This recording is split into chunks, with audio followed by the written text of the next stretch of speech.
Welcome everybody. I hope you're doing well. Hope your week is going well so far. We have some good topics to talk about tonight. The first topic, I want to talk about two topics in this Mishnah. But first, let's try to understand the Mishnah. Okay, this Mishnah is, what page is this? This is page 131. 131. Okay, awesome. Okay, the Mishnah says, Rabbi Elazar ben Azar used to say, anyone whose wisdom exceeds their deeds, to what are they compared? So while I'm reading this, think about your own interpretation of this. Like, what's the pshat, as they say? What's the simple understanding of it? Rabbi Elazar ben Azar used to say, anyone whose wisdom exceeds their deeds, to what are they compared? To those whose branches are many, but whose roots are few. Okay, you have a lot of branches, but you have not so many roots. So what happens in that case? The wind comes and uproots it and turns it upside down, like my basketball net in my driveway. It was not actually rooted in the ground. It's not in cement. It was like on these wheels, and there was like really heavy winds recently. It's knocked it over. Same thing. All right, I haven't gotten over yet. Okay, and he shall be like a lonely juniper tree in the wasteland, and shall not see when good comes, but shall inhabit the parched places of the wilderness, the salt-filled land which is uninhabitable.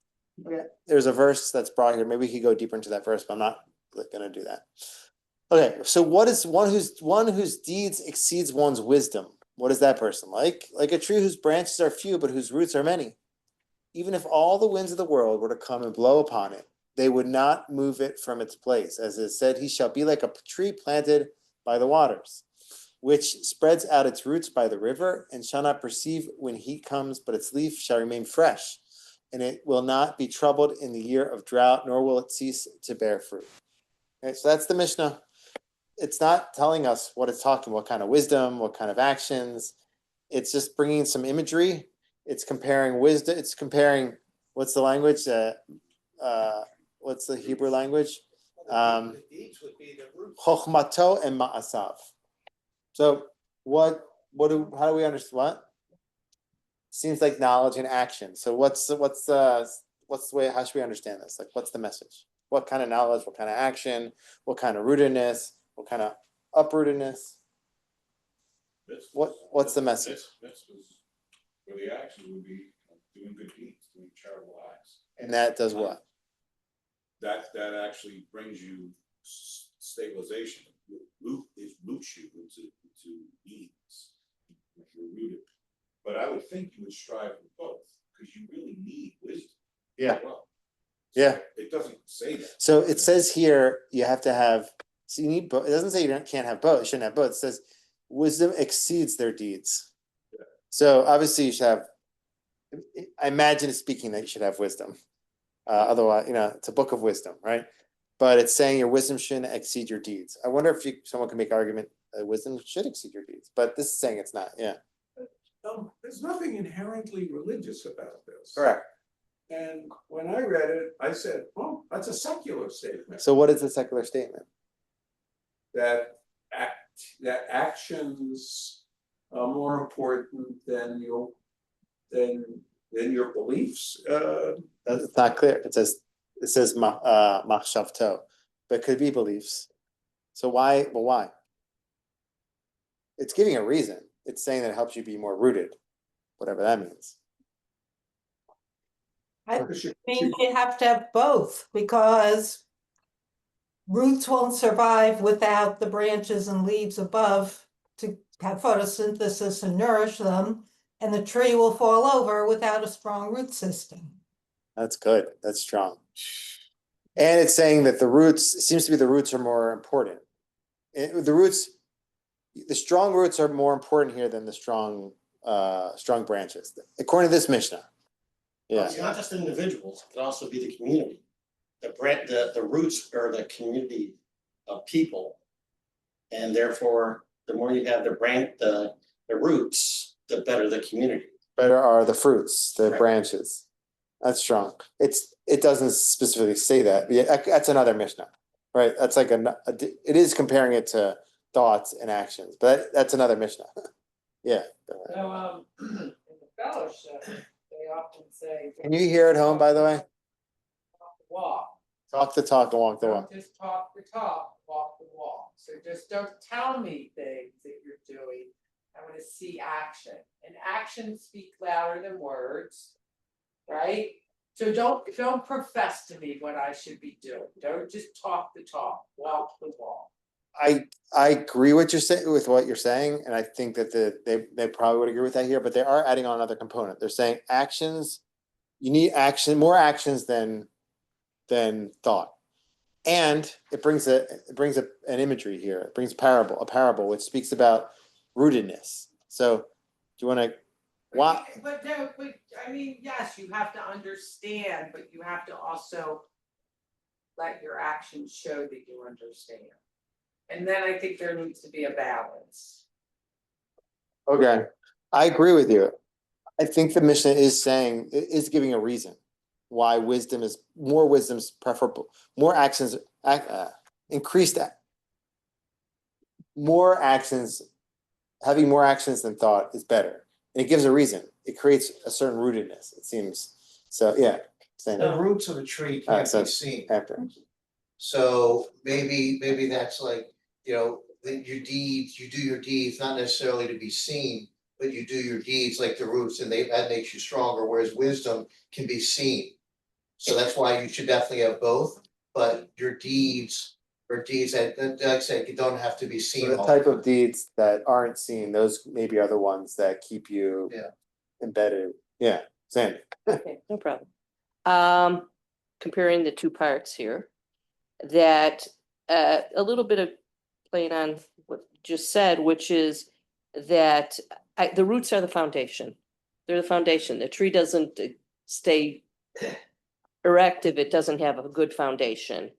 I think this is saying that when it says the wisdom exceeds the deeds, and it says it's like a lot of leaves and few roots, is your wisdom is easy to share, but if you're not really, you don't have a good foundation for what you're doing, you don't like walk the walk, whatever, or you don't do what you have the wisdom, but you don't use it, so your roots are not plentiful.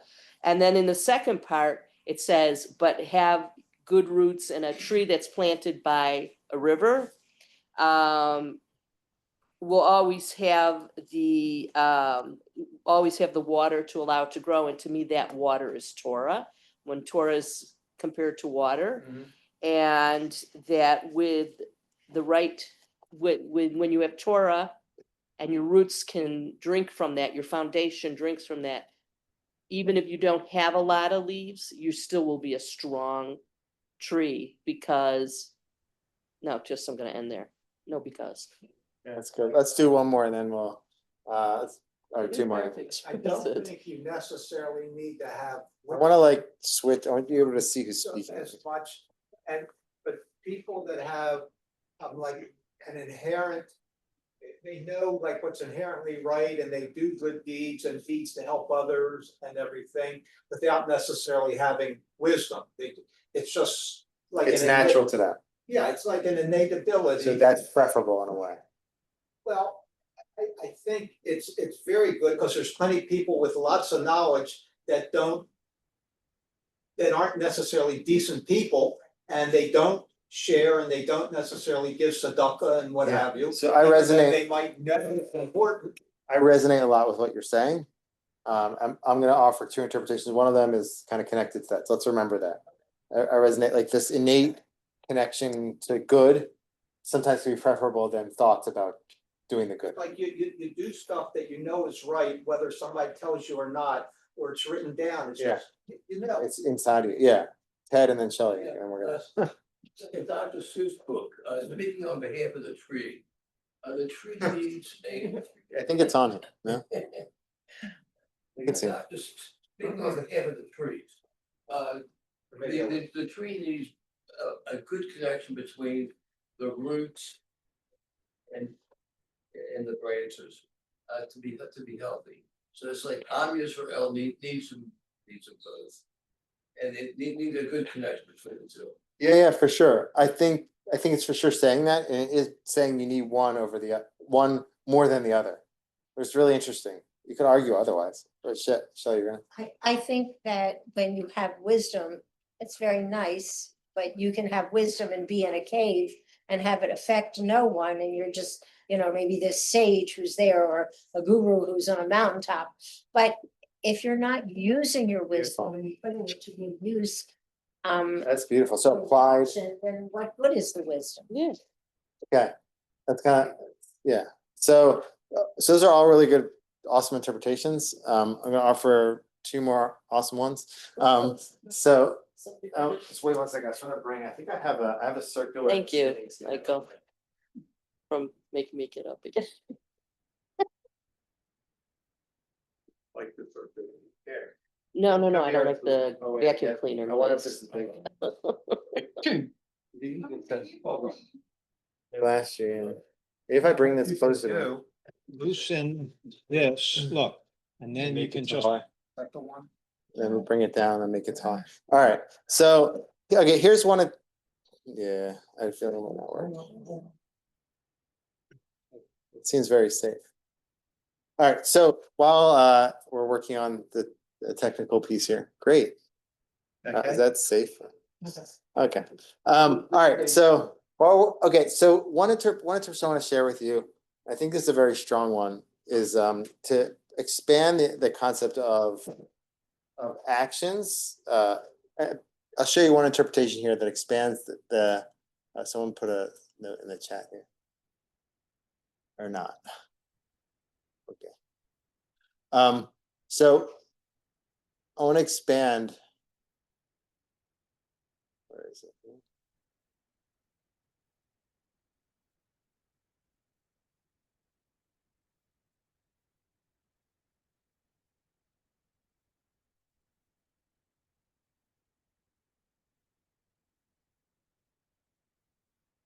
Okay. So here's from Ethics from Sinai, expands the concept of actions to include much more. So if you do that, you can have more flexibility in explaining this. I have two interpretations I want to offer you.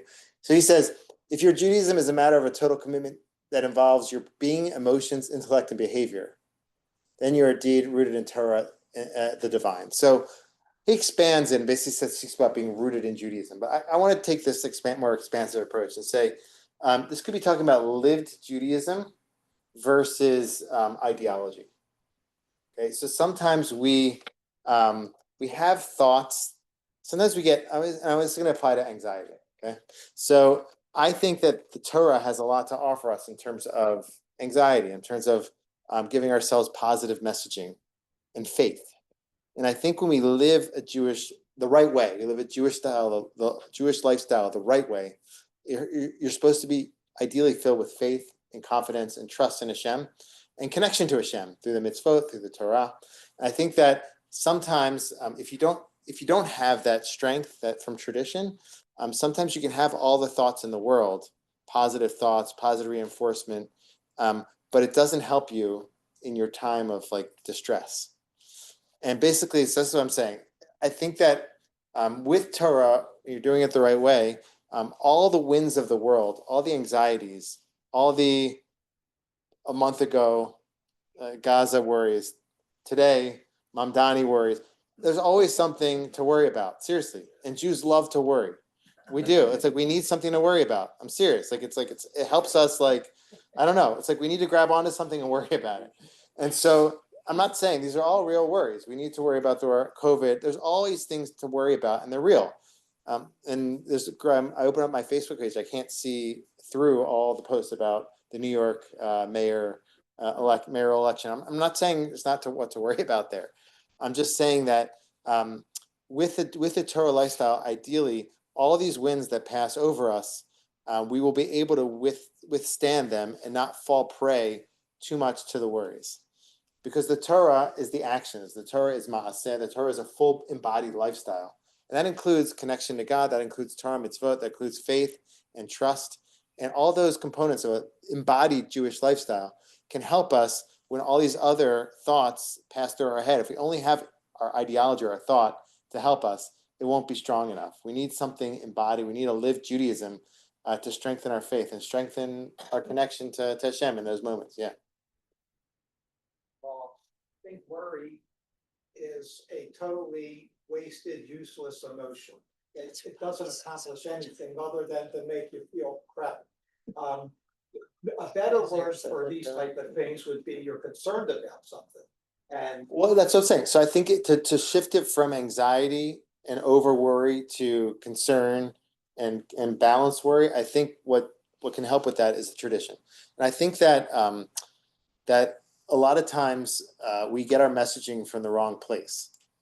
This is a little bit of a diatribe I have, and I'm not going to go so deep into it, but like I think that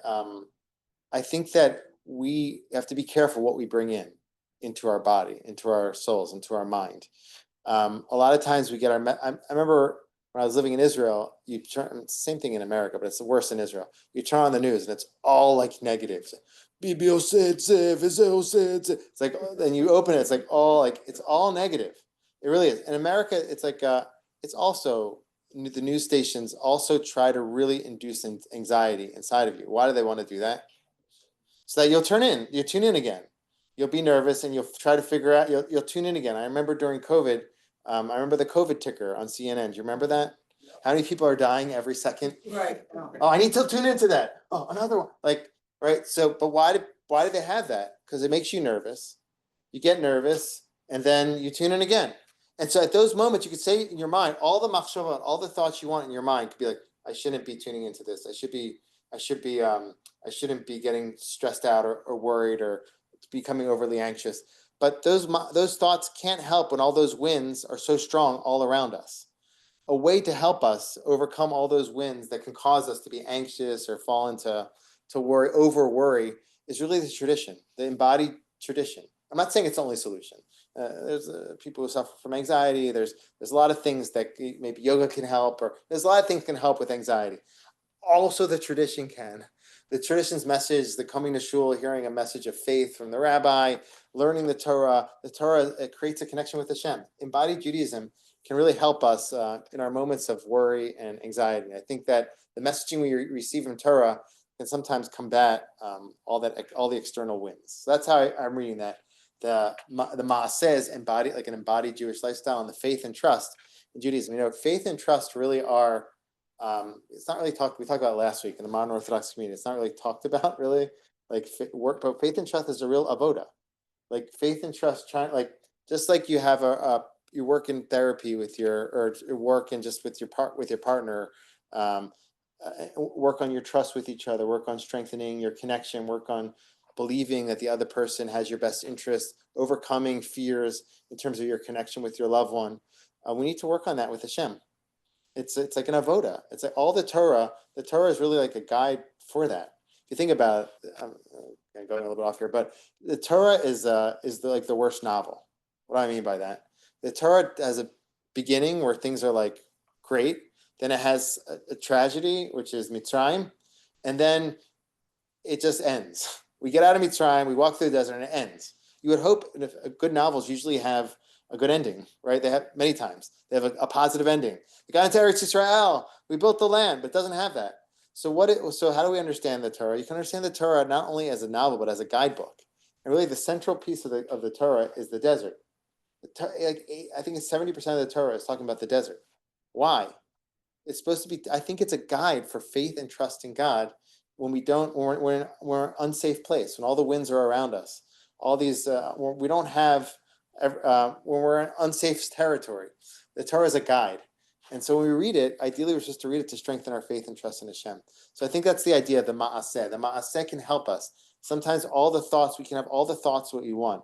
If we're not embodied in the lived Judaism, it's sometimes to be hard for those thoughts to like combat all the other winds that can pass through. So that's one way to interpret that. So a lived Judaism could be helpful in terms of faith and trust in God. I know I can share with you, like I've had times where I wasn't I'm a Baal Tshuva. I became more religious at age 18.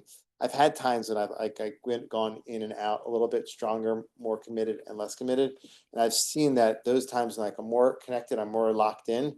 It's easier for me personally, that's why I'm sharing this, to deal with like struggles and like tragedies and anxieties. I feel like I feel more rooted in tradition when I'm more strongly connected to tradition, and it helps me. I don't know if others can resonate with that. You come to shul during your year after your loved one. It can provide a lot of security, a lot of safety, a lot of strength, And it's hard. That year is really hard after you lose somebody that you love.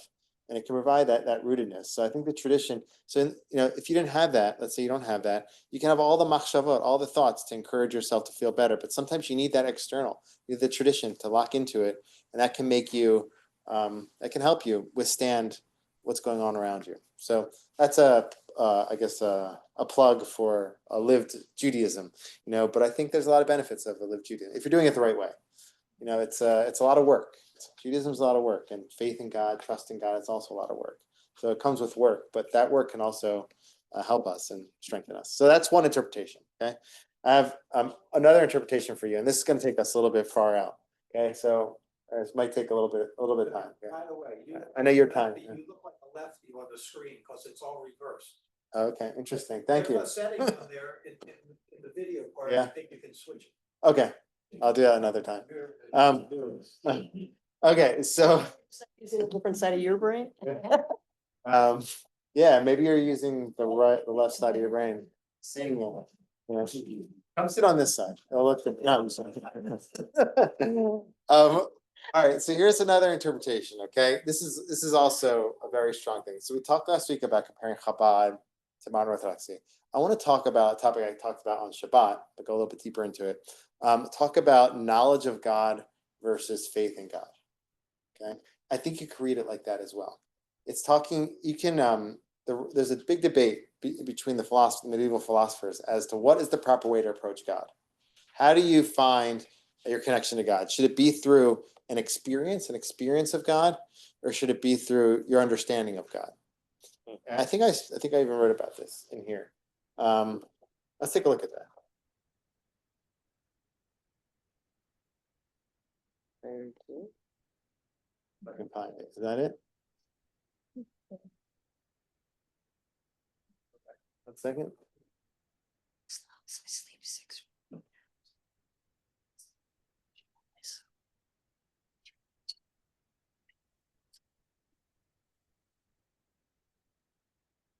Okay.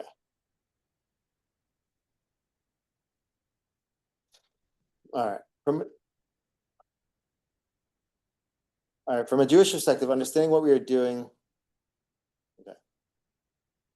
Understanding what we're doing is critical. Okay. This may understand. Okay. Many times actions can help us understand even more than what we glean from book knowledge. This may be what Am Yisrael meant when they said, "We will do and we will listen" on Mount Sinai. We will do, and through this we will come to listen and understand even more. Right. So actually, it's a little bit of a different direction, but this is speaking about. Yeah, I want to leave this a little bit. This is a little bit about like actions and like experience, which is also true. That's another interpretation. I want to give you another interpretation. Okay, so the interpretation is like this: the Rambam, when Rambam speaks about Avram's faith in God, he says, "How did Avram find God?"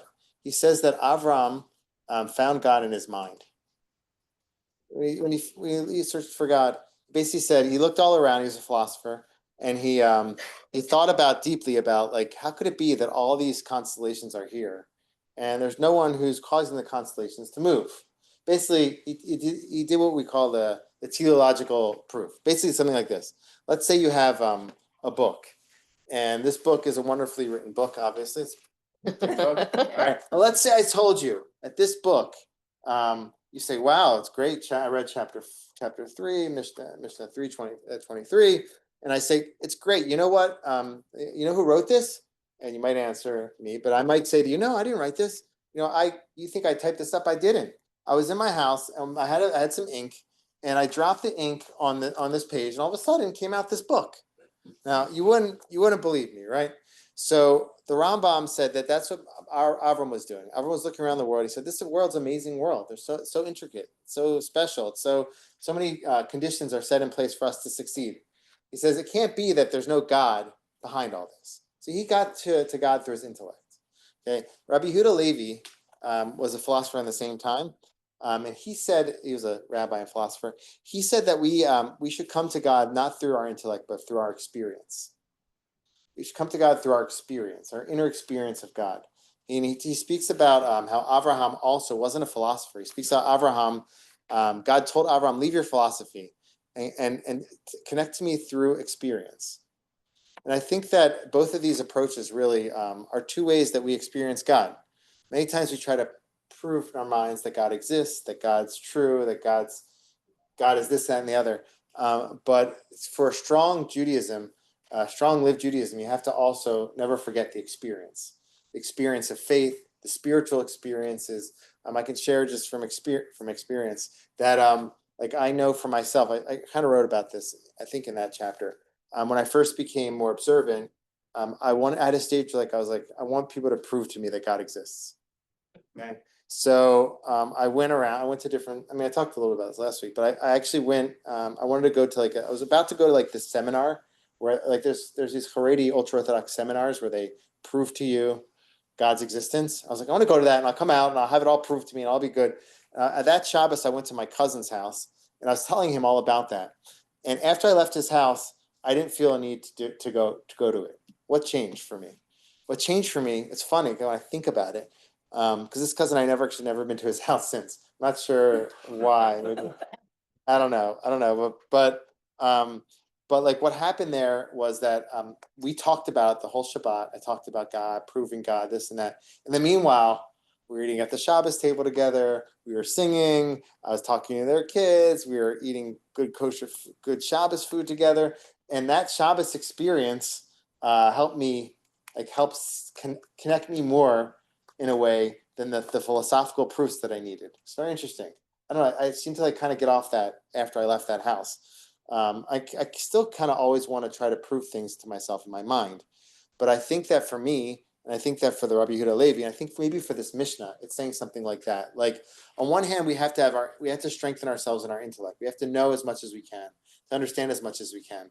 But ideally, we have to try to find Hashem in terms of our inner experience. Try to see what we really think, what we really feel. Can we experience God? Do we experience God as true?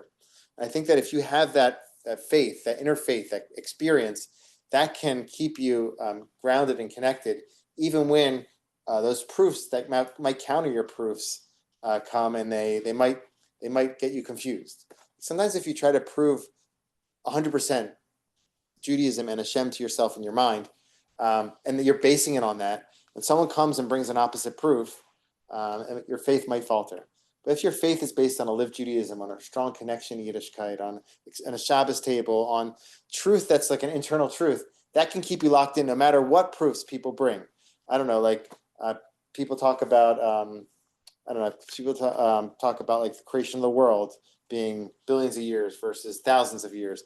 I'm not really worried about that. I don't really get too concerned about biblical criticism, and I actually have taught it.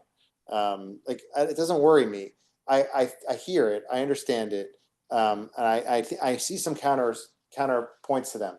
But for me, like my Judaism doesn't start there. Obviously, I want to support it with as much intellect as possible, but it starts in the experience. It starts from what I internally feel is true and what I connect to, and from that place, I expand my knowledge and I extend myself beyond that. So I think that could be what the Mishnah is talking about.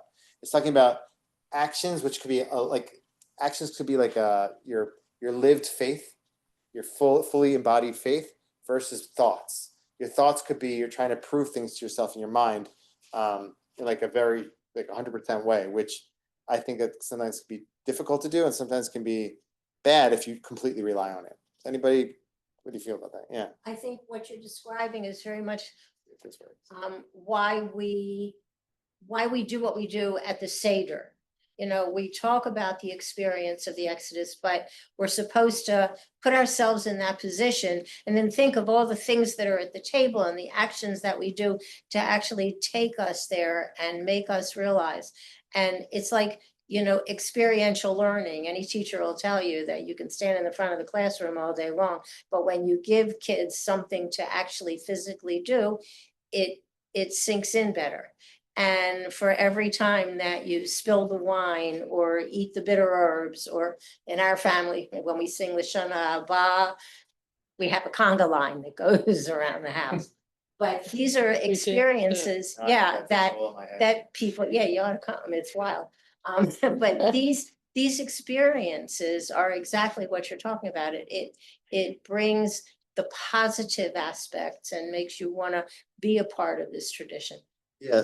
What do you think of that? Does it resonate with you what I'm saying, or do you feel? I mean, I think you can make an argument to say maybe that maybe proving in your mind is more important than the internal experience, because proving your internal experience is just something subjective. But I think the Mishnah might be not saying that, but there could be other Mishnahs. But I think this Mishnah is saying this kind of strength. Yeah. We just read covenant with Abraham, and so we can try to, through archaeological records, prove that this happened and dig out in history. People tried, maybe not that far back, but certainly dug out. But the very fact that there are millions of Jews that are here, will be in shul next Saturday, this Saturday, the faith itself traces back 5,800 years to the covenant itself, and that proves That's very the good. existence of the covenant. That's very good. Strong. Yeah. I like that a lot. What do you like about Now, let me say what I want to say first, okay? So, I'm too old to remember what I'm gonna say if I go comment. Fair enough. All right. Just seemed like you really were into it. No, I did. No, I like the idea. Okay, fine. I like the idea that the proof is the faith has lasted this long. Not that there's nothing physical we have to see archaeologically or scientifically, whatever is, and I like that because that's like one of the things about Judaism is our shared history. So and I was gonna say is about tshuva also, but I was 15 and a half, each a few years. It was like, literally, I felt like I found God. And then you start doing this stuff, and this is a little na'aseh v'nishma.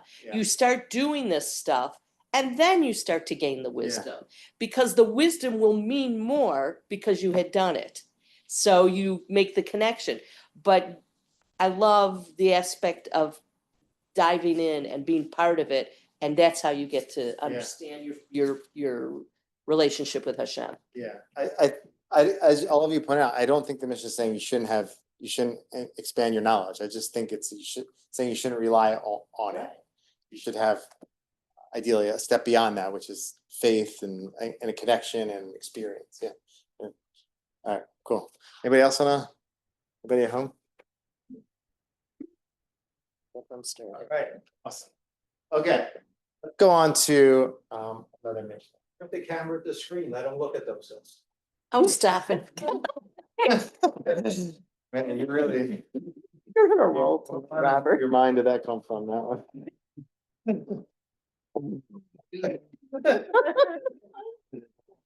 Yeah. A little goofy tonight. Let's see if I had.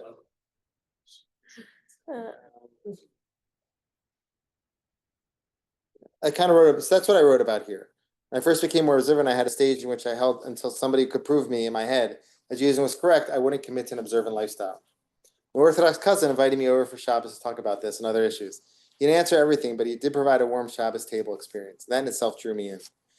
So this is also a good message in education overall, like, and for our children. You know, a lot of times we want to model for them a strong Judaism, give them Jewish experiences. That oftentimes can help you be more rooted sometimes than book knowledge. You keep looking philosophically and what intellectually for why you should believe in God, you're gonna miss it altogether, because you're never gonna it's definitely need to experience kind of thing. I definitely agree with you on that. Yeah. All right, let's do it. Page 133, next Mishnah. How you doing at home, everybody? Good? I just lost you. Okay. All right. This is a little bit of a tough Mishnah, actually. Okay, Rabbi Yezer ben Chisma says, the laws of mixed birds and the laws regarding the beginning of menstrual periods, these are the body of the halacha. Astronomy and mathematics are the seasonings of wisdom. Okay, so this is a little bit more difficult to explain, to ask. I'm probably not going to pose the question like, give me your interpretations of this, but so let's try to understand it though. That's what's making me look good. Oh, okay. I wouldn't go that far. No, I'm just kidding. All right, so, so what's it talking about? It's a little bit difficult Mishnah. I'm going to try to offer you an interpretation I think could be relevant for us. So let's start with the first part. The laws of mixed birds offerings and the laws regarding the beginning of menstrual periods. These are the body of the halacha. Okay, so what is it talking about? So I wrote in the book here a little bit on that.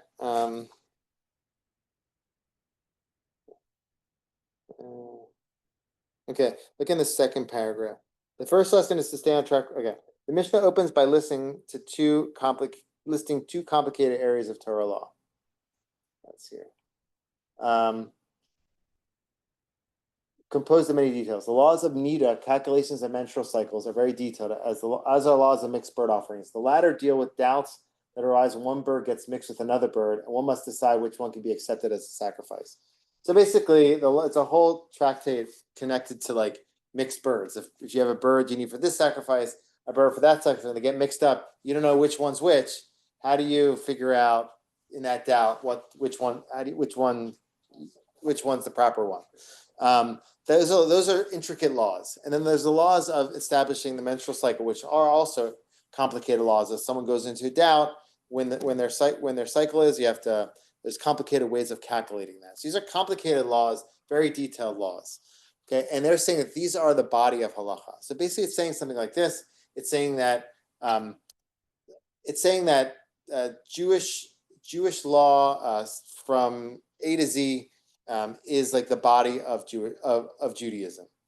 And then it's saying that there's something else which also involves, I think they're bringing these two because they involve calculations. So they're bringing two other forms of calculations that they describe as seasonings of wisdom, parot l'chokhmah, astronomy and mathematics, kufot and gematriot. Gematriot are mathematics or like Jewish numbers, and kufot are like seasons, figuring out the astronomical seasons. So basically, these are considered seasonings to the Torah, seasonings of wisdom. Okay, so what is it saying? I think it could be saying something like this. We have the body of Jewish law, which is very detail-oriented, lots of calculations. Those are the first two examples. And then we have everything else. We have external wisdom. That external wisdom, such as astronomy and mathematics, it's understood as parparot l'chokhmah. These are like, it's not clear what parparot is, but I think there are three ways you can understand it. It's considered something, it's either something very unimportant. It's just like parparot, it's just like snacks or something like that. Some sort of, or you can understand it as something that supplements the Torah. So it's like, some explain it as a dessert or like an hors d'oeuvre. So these are like all these external wisdoms, types of wisdoms. They're nice, they're enjoyable. It's like a good dessert. Or you can understand them as something that seasons the Torah, like a condiment. Right? So you have Torah, you have the base of Torah, it gets very detail oriented to the point that it can become very obsessive. Okay? And then we have astronomy, mathematics, and other types of external wisdom and all kinds of things outside the Torah that we have to decide what their purpose is. And I think this gets like the crux of the debate in Israel right now on many topics between the ultra-Orthodox and those who are not in the ultra-Orthodox camps. How important are things outside of Torah? How important are things outside the details of Torah? We have the details, we have the laws, we have our yeshivas, we have our kollels. That's like the Haredi ultra-Orthodox group. Everything external, what's its function? You can understand it as being something unimportant. That's the first approach. It's unimportant. The only thing we have really in this world is Torah. Or you can understand it as just something nice, something pleasant, like a dessert or an hors d'oeuvre. Or you can understand it as something which in that circle, it's not often understood this way, as something that enhances the Torah. Something that enhances the Torah. Things that are external to Torah can enhance the Torah. So I think it's like a debate on ways to understand secular knowledge, but I think you can expand it to things outside of Torah overall. And I like to expand it to the debate that's going on today around enlisting in the army.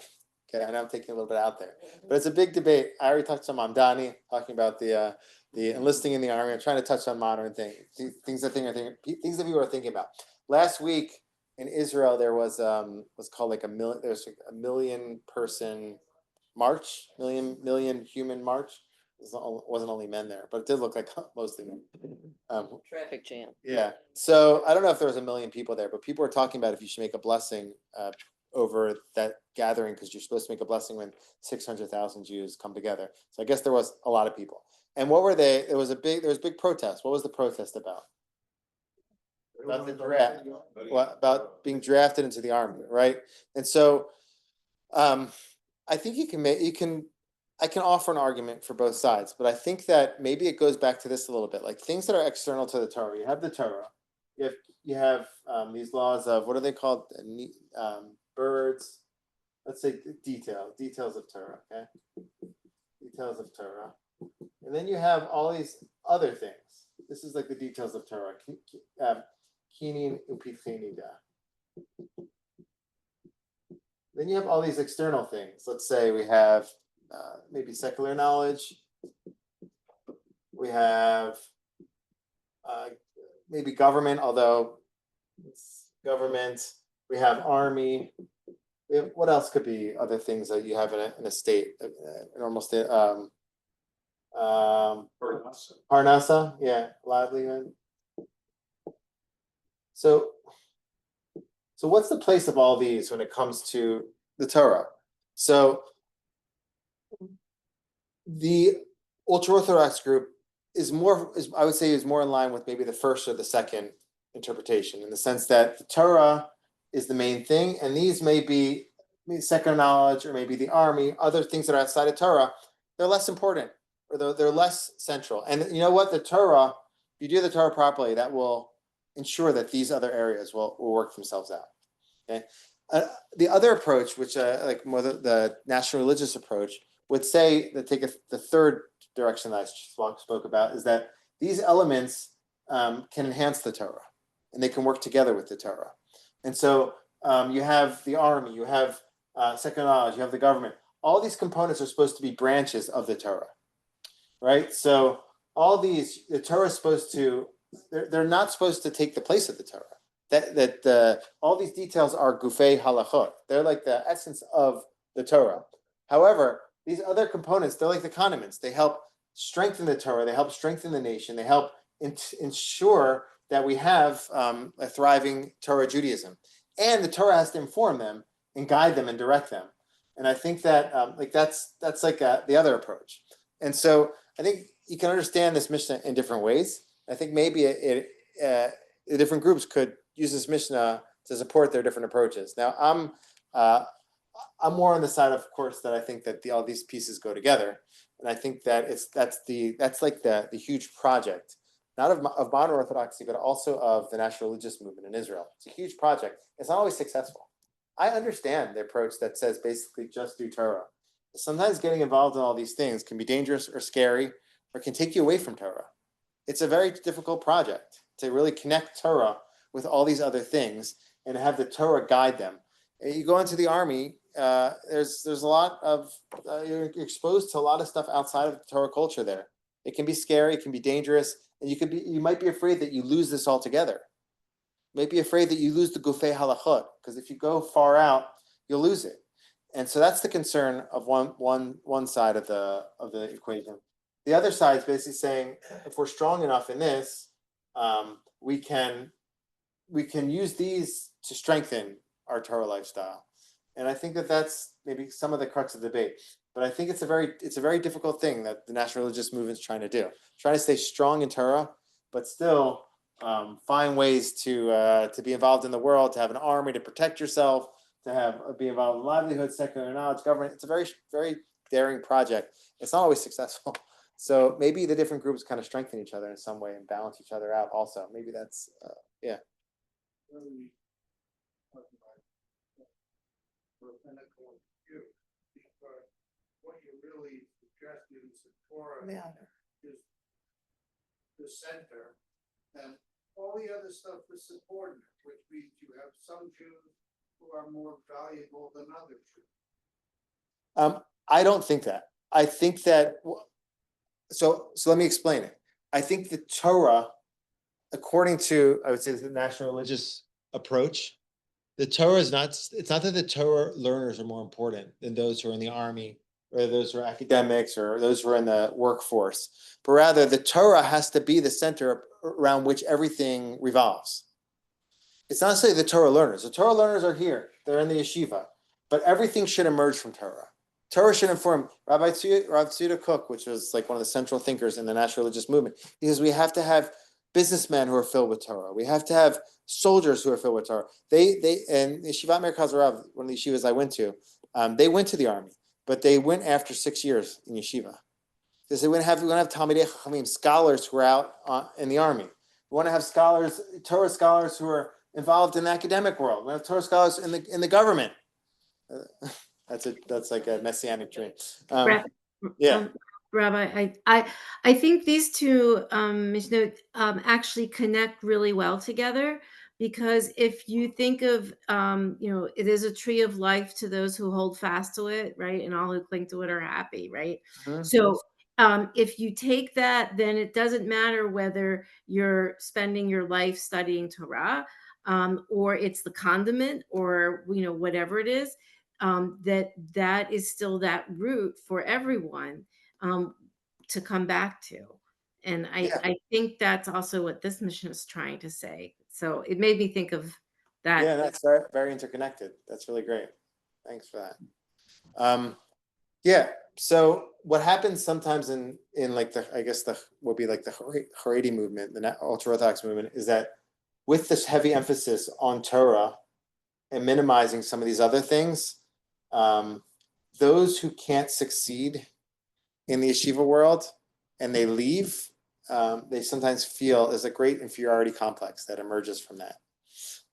There's a rabbi, Rabbi Lopiansky, I think, in Silver Spring, in a Brzezinski? not Brzezinski, He Rabbi was in Jersey. I think Lopiansky. Anyway, he wrote a book called Ben Torah for Life, and it's to the Haredi community, to the Orthodox, like ultra Orthodox community in America. He's a rabbi in Silver Spring, in the yeshiva of Greater Washington in Silver Spring. He's one of the rabbis there. So he, I know who you're talking about. Yeah. So he wrote a book to people who are leaving yeshiva and ultra Orthodox. It's very kind of like a groundbreaking book in a way, telling them that they're okay. Like God has other, even for the Haredi group, even for the ultra Orthodox group. Like if you go out here, there's a way that you can serve Hashem here. You can serve Hashem here. You can find us. Like it's not, if you're not here, it doesn't mean that you're second place. But it's not so simple. Like there's a great, when people leave yeshiva in the ultra Orthodox world, in the Haredi world, there's a feeling like a failure. And so that's, on the other hand, there's a lot of people who stay within the Torah because they view it like that's the only way. But it creates a lot of Torah. So I don't know. Anyways, that's a little bit on that. All right, I want to do one more Mishnah with the time we have. Okay, a little bit of time. I wonder if the Haredi, if they weren't being given all of the support financially and stuff from the government, so they could just study and do, if how long that would continue like that. How long will what continue? Just studying when they realize they really need to be part of the. So that's what happens in America. That's why the Haredim in America are different than, or not Haredim, whatever, ultra Orthodox, I'd say, like Black Hat, the yeshivish community is different in America than in Israel. Many of them work, many of them are involved in the work because they don't have the benefit of being financed by the government, and it's really a different perspective among the yeshivish community or Haredi community here in America. Many of them work, many more are involved with the world. And to have them serve in the army, instead of everybody doing for them, let them help and support their country too, even though I think they really believe. So their argument their is Torah is what's helping to strengthen. correct. Their argument is that the more that they're putting energy here, the more it's sending out to these other branches. That's their argument, which is, I believe there's some truth to that. I believe that the Torah adds energy, the Torah adds holiness to the nation. So yeah. So a lot of the Haredim believe that the Torah learners are the secret weapon. Correct. And that's the reason why our army is so strong. That's the reason why we succeed so much. It's because of this groundswell of Torah knowledge that's being put out into the world. Correct. So that's kind of what I'm trying to say is like, how do you view these parot, these astronomy, what's the other one here? Mathematics, business, all these external things to the Torah. Are they just kind of external, that there's something like a second thought and the Torah is the main thing and the Torah influences them and impacts them? Or do you view them as something that's a kind of like they're in a dialogue, in a dialectic, in a connection with the Torah? Are they part of the meal? Are they like a condiment that enhances the Torah, that brings out the Torah? It's different perspectives on that, Yeah. Question, how do they reconcile the idea that all they have to do is learn Torah? When Torah specifically says, when you go out to war, not if you might go out to war, or if this one, when it is necessary to go to war, you shall do this and this and this. And it exempts certain people, not Torah scholars, a new husband, Yeah. a man. But when it's the Rambam, Expects Rambam that the even- people will go. Rambam even says if it's a mechemet mitzvah, everybody goes out. If it's a mitzvah, a war of a mitzvah, everybody should go out to war. There's a lot of there's those sources, and then there's other sources. There's other sources. I mean, I think that some of those sources that you're quoting are very straightforward, and they have a clear statement there.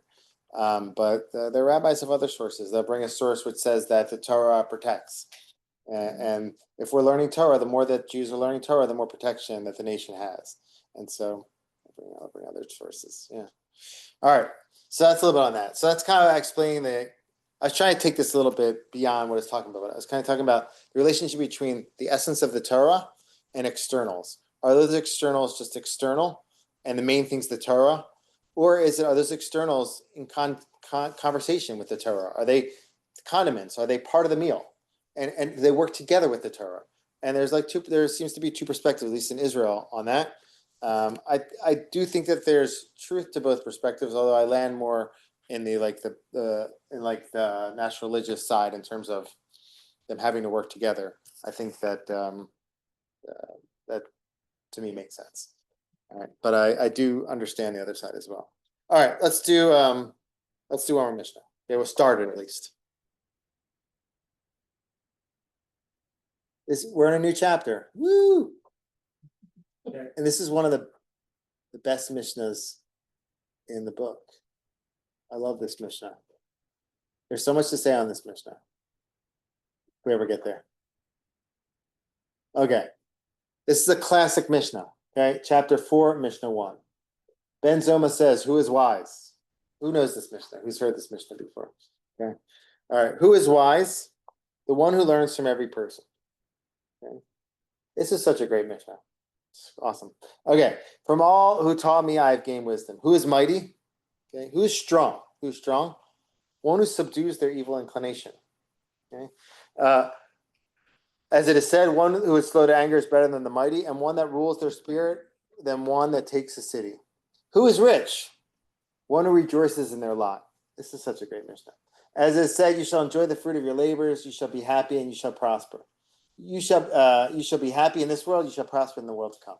Who is one that is honored? One who honors their fellow human beings, as it is said, for I honor those that honor me, but those who spurn me shall be dishonored.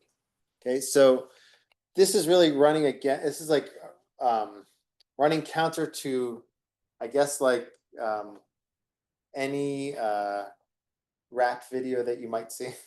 Okay, in the sense that each one of these traits are being interpreted in a frum way, like in a Jewish internal way. If you understand them simply, who's wise? Somebody who's filled with knowledge, right? You go see somebody who's a wise person. It's somebody who knows everything, who stands out, who everyone thinks that they're smart. But they're saying it's not that. They're saying it's somebody who's open to learning from other people. You have humility. You're open to learning, and that's a person who's wise. Who is mighty? How could that? The simple understanding of might is that you're strong. You go to the gym. You're buff, right? You've good abs. I don't know, but it's not saying that. What's a strong person? It's saying somebody who overcomes the Yetzer Hara, their desires. That's real strength, internal strength. It's taking each of these traits that are viewed in some ways in our culture as indicators of success. This person, you have a PhD, you have you have all these degrees. That makes you important. It makes you special. They're not saying that. A smart person is somebody who's able to listen, not just to academics, but to listen to people who to talk to anybody, to take wisdom from anybody, to have humility be able to learn from any and everybody. And then similarly, who's strong? When we see people who are strong, it's oftentimes we promote athletes, individuals who stand out in terms of their bodily strength and their sports abilities and etc. It's not saying that. It's saying what's real strength is somebody who has a yetzer hara, who has a drive to do something and they overcome it. And that many times is not true among those athletes, right? And many of them succumb to their urges and their lusts. It's saying who is rich? Who's rich? You have these people. Those shows. I don't know if they still have them. People showed off their mansions. What's like Lifestyles of the rich and famous. Yeah, that's old. Yeah, one version of it. Yeah, but like who's rich? Look how much they have. But it's not saying that. It's saying who's rich? Somebody who can find pleasure in what they have. You can have all the money in the world, but if you don't, I think it's something convenient for people who don't have all the money in the world to say this. Like you have all the money in the world, but you're not gonna be happy. I don't know. Maybe if I had all the money in the world, I would be happy. I don't know. But like nevertheless, I think that you can have a lot. You can have a lot, but if you're always finding something wrong with what you have or with life, you're not going to be satisfied. And so really, Hashem gives us all what we need. We always should be aspiring for more, obviously, but being content with what you have, that's wealth. That's real wealth. And finally, you have who is honored. Okay, so who's honored? The person who has the most, I don't know, a person who got one of the most Grammys, or that's a person who's really worthy of honor. But it's not saying that. It's somebody who honors their fellow human beings. That's somebody who's really honorable. So it's really flipping the script on all of the things that people view as accolades in our culture, in some ways, in secular culture at least, and saying that we should find all these within ourselves in a more humble way. And so we'll return to this next week. But I really think this mission is very powerful. There's a mission that later on that seems to say something else, like the opposite approach to this. We'll try to figure out how to reconcile it. But I think this is like a really strong mission. Always to remember that we are defined not in terms of like how really how people view us, but in terms of like what our character is, like who we are. We go to bed at night, or do we feel good with ourselves? Have we listened to people? Have we treated people nicely? Only we know our inner battles. Only we know what we're trying to work on. People can see you on the outside like you're very strong, but only you know if you're really strong, if you've overcome your desires, if you've worked on your inner self. All this is inner work, and this is really the indicator of like who's like standing out. That's the real accolades, is like somebody who's really doing this inner work. So we'll return to this next week.